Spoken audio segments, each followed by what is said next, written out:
Съвсем леко, Да. с гъста. Ма то педал, тате, много като го натиснеш много силно, много бързо такова, бе, тате.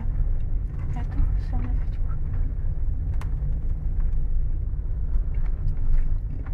През от тази страна ми. От тази страна?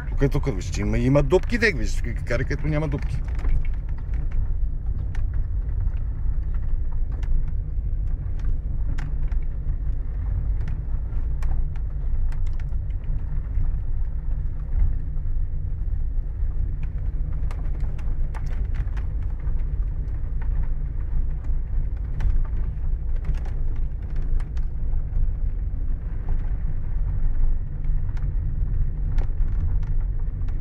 Карам като тати.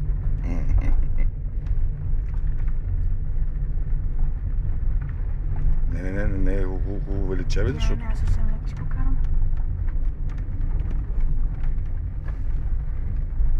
Мама, беше ли по-зле от мен, тати? Я кажи. Защо трябва да е зле? Защото спомням, че на клипчето на нея много и кръщеше. Гледаш напреде, виж къде и гледаш да няма дупка, да няма...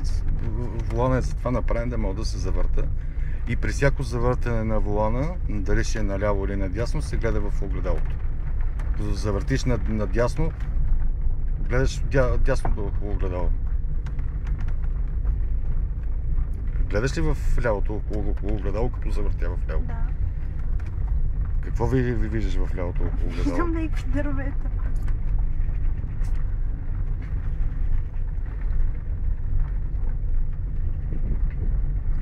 Нищо не е трудно, бе. Ага.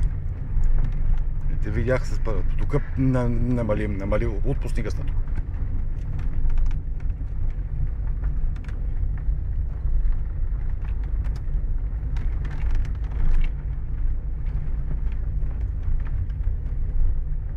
Ей, тати! Тя женичката виж реши да си тича някъде другаде, като видее, че аз карам и че се уча. Вика, чай си тичам тук по-добре. Тук много битки бяха.